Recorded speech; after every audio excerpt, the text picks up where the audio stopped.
Indonesia merupakan negara yang memiliki lahan tanaman kelapa terbesar di dunia dengan luas areal 3,88 juta hektar dan 97% diantaranya adalah perkebunan rakyat.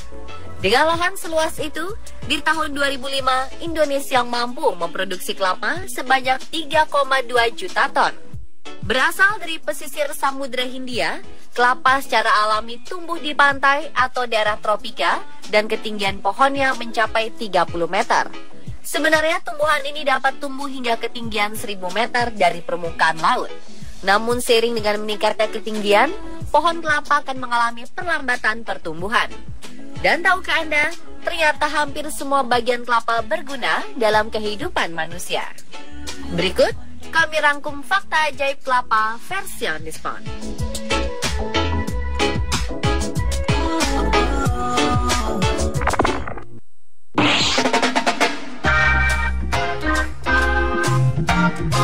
Kelapa memiliki akar yang menyerupai rambut dan memiliki sistem akar berserat. Pohon kelapa menghasilkan akar dari pangkal batang dengan diameter kurang dari 8 cm dan jumlah yang dihasilkan tergantung pada usia pohon dan lingkungannya. Akar kelapa biasanya digunakan dalam berbagai bidang, seperti sebagai pewarna bahan dasar pembuatan sikat gigi dan obat-obatan herbal. Mengkonsumsi air rebusan akar kelapa yang telah disaring dapat membantu mengobati gatal-gatal dan berbagai macam gangguan pencernaan, seperti diare, disentri, dan masalah pencernaan lainnya. Hebatnya, akar kelapa ini menginspirasi penemuan teknologi penyangga bangunan cakar ayam dan terbukti banyak bangunan yang menggunakan teknik seperti akar kelapa. Tak hanya itu, akar kelapa memiliki manfaat sebagai penangkal banjir karena diketahui mampu menyerap air dalam jumlah yang banyak. Akar kelapa juga banyak digunakan sebagai bahan kerajinan tangan.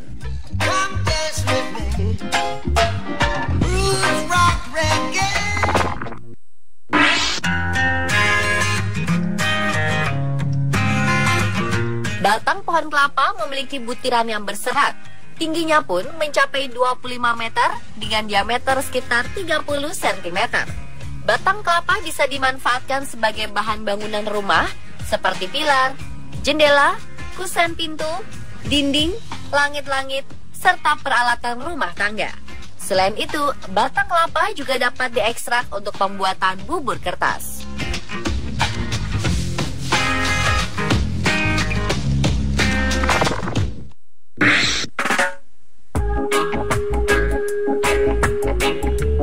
Berikutnya, daun kelapa yang masih muda atau biasa disebut dengan janur biasa dimanfaatkan untuk berbagai macam hal, seperti bahan anyaman untuk dekorasi upacara adat dan pembungkus ketupat, lemet, atau makanan lainnya. Sedangkan daun kelapa yang sudah kering dapat juga digunakan sebagai bahan anyaman untuk pembuatan tikar, topi, tas, dan aneka jenis kerajinan tangan lainnya. Selain itu, dapat dimanfaatkan sebagai bahan dasar pembuat kertas setelah diekstrak menjadi bubur. Batang daun yang biasa disebut lidi juga bisa diaplikasikan sebagai sapu taman. Dan yang mungkin belum diketahui, daun kelapa merupakan makanan kesukaan gajah.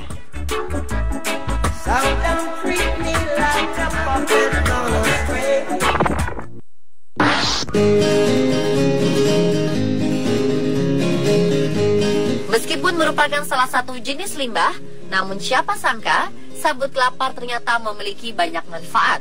Di antaranya untuk membuat sapu ijuk, jok mobil, spring bed, keset, dan berbagai macam kerajinan tangan seperti tas, dompet, dan pajangan.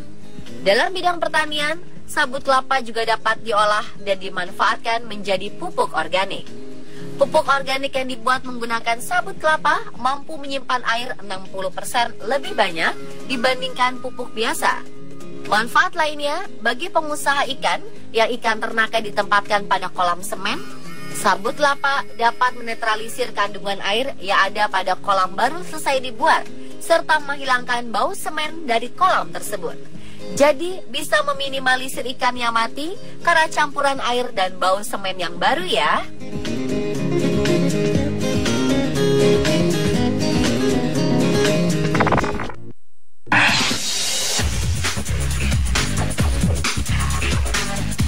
Batok atau tempurung kelapa merupakan lapisan keras yang terdiri dari lignin, selulosa, metoksil, dan berbagai mineral, tergantung dari jenis kelapanya, dengan berat sekitar 15 hingga 19% dari keseluruhan kelapa.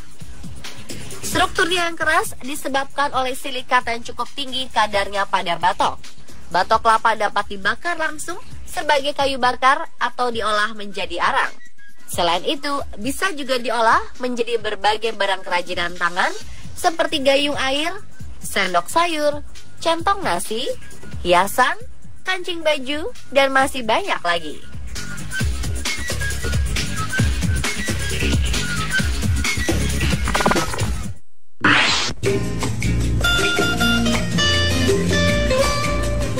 Di dalam buah kelapa, daging buah muda yang berwarna putih dan lunak biasa disajikan sebagai es kelapa muda atau dikenal dengan es degan. Cairan ini mengandung beraneka enzim dan memiliki khasiat penetral racun serta efek penyegar atau penenang. Sedangkan daging buah tua kelapa berwarna putih dan mengeras. Lalu sarinya diperas akan menghasilkan cairan yang dinamakan santan.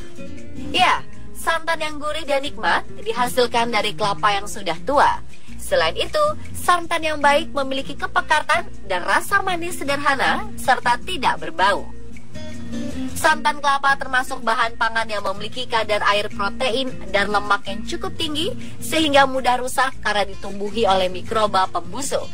Jika diletakkan dalam ruang terbuka atau suhu 35 derajat, santan hanya mampu bertahan hingga 6 jam. Hasil perasan pertama kelapa juga menjadi salah satu faktor santan terbaik.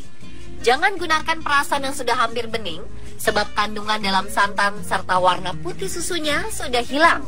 Terkadang saat memasak, kita menemui kendala santan pecah atau memisah antara lapisan yang kental lebih berminyak dengan yang cair.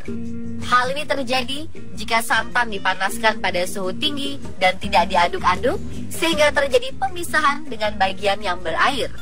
Untuk mengatasinya, panaskan santan dengan api kecil dan aduk-aduk hingga mendidih. Jika masakan memerlukan dua jenis santan, yaitu kental dan encer, masaklah lebih dahulu bahan-bahan dengan santan encer sampai bumbu dan bahan meresap. Setelah itu, baru masukkan santan kental, aduk-aduk, dan panaskan kembali dengan api kecil hingga kental. Santan pun akan merata pada keseluruhan masakan.